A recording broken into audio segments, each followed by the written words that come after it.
ఈవీఎంలు మొరాయించడం, ఎన్నికల ప్రక్రియ నిర్వహణపై కేంద్ర ఎన్నికల సంఘానికి ఫిర్యాదు చేస్తామని మంగళగిరి తెదేపా అభ్యర్థి నారా లోకేష్ అన్నారు. గుంటూరు జిల్లా మంగళగిరిలోని పోలింగ్ కేంద్రాలను ఆయన పరిశీలించారు. పలువురు మహిళలు, వృద్ధులు 3 గంటల నుంచి వరుసలో వేచి ఉన్నామని లోకేష్ దృష్టికి తీసుకువెళ్లారు. ఈవీఎంలు సకాలంలో పని చేయకపోవడం వల్ల తీవ్ర ఇబ్బందులకు గురయ్యామని తెలిపారు. ఓ మహిళ కళ్లు తిరిగి పడిపోయింది.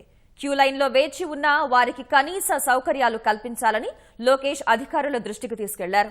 పార్టీ బలంగా ఉన్న చోటే ఈవీఎంలు మొరాయించడంపై లోకేష్ అనుమానం వ్యక్తం చేశారు.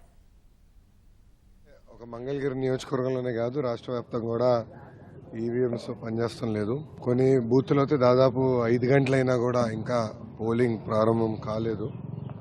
సో అధికారులు కూడా అడిగాం ఏంటి సమస్య అని. రీప్లేస్మెంట్ రావాల్సిన వీవీప్యాట్లు కానివ్వండి, మెయిన్ యూనిట్లు కానివ్వండి కూడా చాలా టైం పడుతున్నాయి. రెండు గంటలైనా 2.5 గంటలైనా బాగా ఆలస్యం పడుతున్నాయి. ఎలక్షన్ కమిషన్ కూడా నేను కోరుతున్నా కొంచెం సీరియస్గా తీసుకోవాలి. ఇది చాలా ల్యాప్సెస్ కనపడుతున్నాయి. ఇది కొంచెం సీరియస్గా తీసుకోవాల్సిన అవసరం ఉంది. రీప్లేస్మెంట్ యూనిట్స్ కూడా యుద్ధ ప్రాతిపదికంగా పంపించాల్సిన అవసరం ఉంది. ఎందుకంటే ఓటర్లు మహాశయులు బాగా ఇబ్బంది పడుతున్నారు. ప్రధానంగా మహిళలు, వృద్ధులు అయితే బాగా ఇబ్బంది పడుతున్నారు.